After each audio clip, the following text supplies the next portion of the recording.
Good morning. This is Paula at the Giant Library, and this is S.T.E.A.M Stories. And today we're going to do a snowstorm in a jar.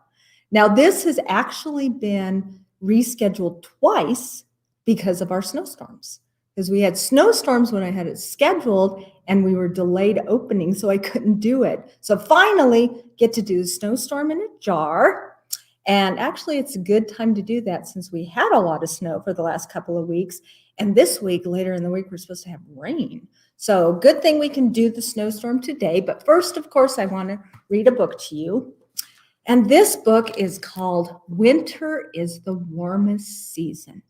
It is written and illustrated by Lauren Stringer. And we're going to find out why winter is the warmest season. I would think that would be summer, huh? Winter is the warmest season.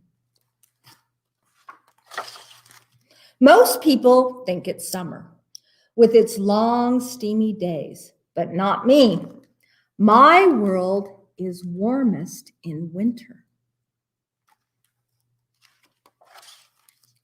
When winter comes, my jacket puffs warm with feathers. My hat grows ear flaps. My pants hide deep in fuzzy boots, and my hands wear warm, woolly sweaters. When winter comes, summer's plants and animals sleep deep under thick blankets of snow, while the snowman I build dance on top, wearing warm wraparound scarves.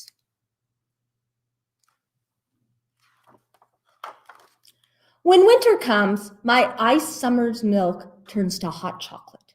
Cold jelly sandwiches turn into grilled cheeses.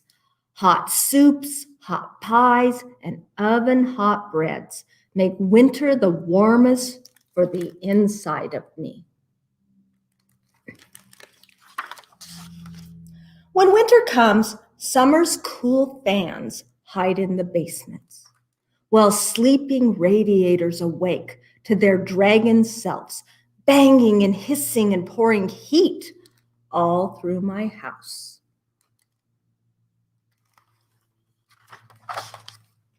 When winter comes, cats sit on laps instead of windowsills. Even nights are warmer in winter. Fires burn in fireplaces. Candles burn in candle places. I think parties are warmest in winter. And when summer cool swims turn into winter's hot baths, I know my pajamas will grow big, warm feet. My bed is warmest in winter, piled high with blankets of plaid, blankets striped yellow, and a blue starry quilt on top. In winter, bodies sit closer, books last longer, and hugs squeeze the warmest.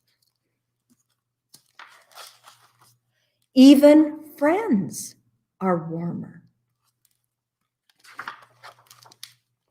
And in winter, when it's the very warmest and I close my sleepy eyes, I might dream of summer,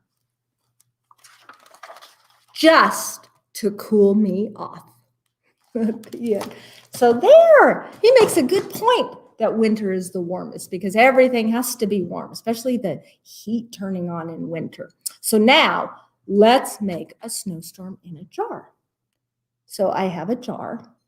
This one is a 16-ounce jar, but you can use any size jar. You just have to adjust what you put in.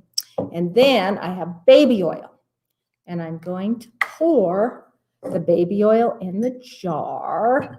Let me get it poured in and I'll show you how much. Because you want to leave space. So don't fill it to the top with baby oil. About right there. So leave about that much, if you can see, space. Then I'm going to set this aside, and now I need water. And for my 16-ounce jar, it's about 1/4 of a cup. It comes, and then I'm going to put white paint. Sorry, didn't tell you that. I'm going to stick some white paint in the water, and that's so when it makes the snowstorm, it's white. It would work without the white paint, but it wouldn't look white. And I'm going to make it rather thick. That's good, but I'm going to put a little more in so that it is thicker and looks really white. Oops. That paint, let's see. That looks good. Yeah, I think that looks good now that I've got all the paint stirred in. Now, I'm going to pour this paint water into the oil. And what happens? What happens?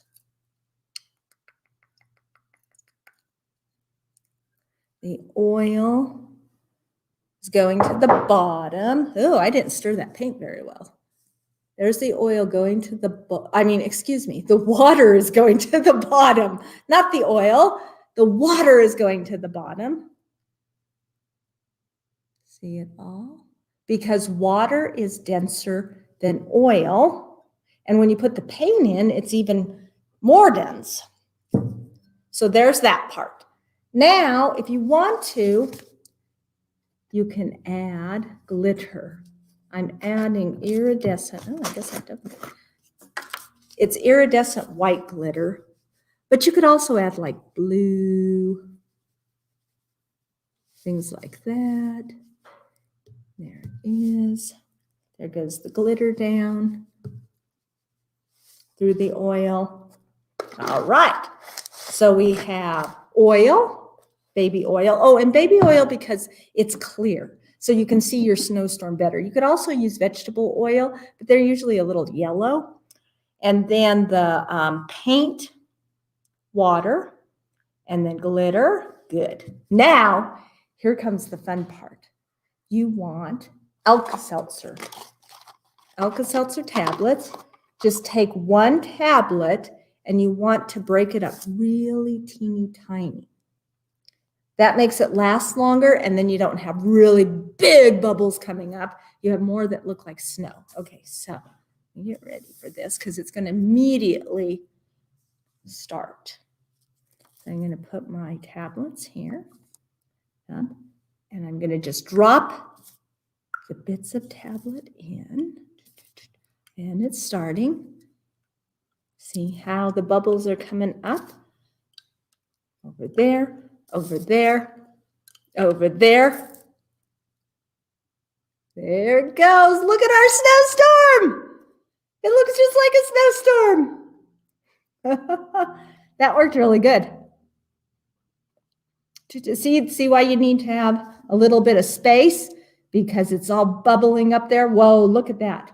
Let me turn it this way. And you can even hear the snowstorm. Wow, that's a bad snowstorm. But there is the snowstorm in a jar. Isn't that fun? It's just baking soda, water, paint, white paint and water in water, the iridescent glitter, and then the Alka-Seltzer tablet that does the magic. And why? Well, let me read it because I always have to have it written down or I'll forget something. That's because the Alka-Seltzer tablet is called a reactant. Water releases hydrogen ions that react with the base of the Alka-Seltzer tablet. And that base is sodium bicarbonate. Do you remember what sodium bicarbonate is? It's baking soda. Baking soda is always fun. It explodes, it bubbles, it does this. That's what's in the Alka-Seltzer. So when the sodium bicarbonate reacts with the hydrogen ions, carbon dioxide forms. And if you could hear that, I could hear it, but it might be too low for you. You could hear this hissing. That's what it was doing. And that is the bubbles that we see in this jar. The water and the oil are forced to interact to allow the carbon dioxide gas to escape. So they're being forced by the baking soda to react. And of course, the water is thicker with the paint, so it makes larger bubbles so that we can see the reaction. And that bubbling and that swirling looks just like a snowstorm. So this is a really fun experiment to do. It's fun. Every time I've done it, I've enjoyed this. And if you use bigger jars, you can use any size jars, but just adjust the amount of paint and water that you put in. So it should only be about that much, or you might have it bubbling all over and make a mess. So thank you for joining me today. And next Monday, we'll have another story time. So you guys have a good day.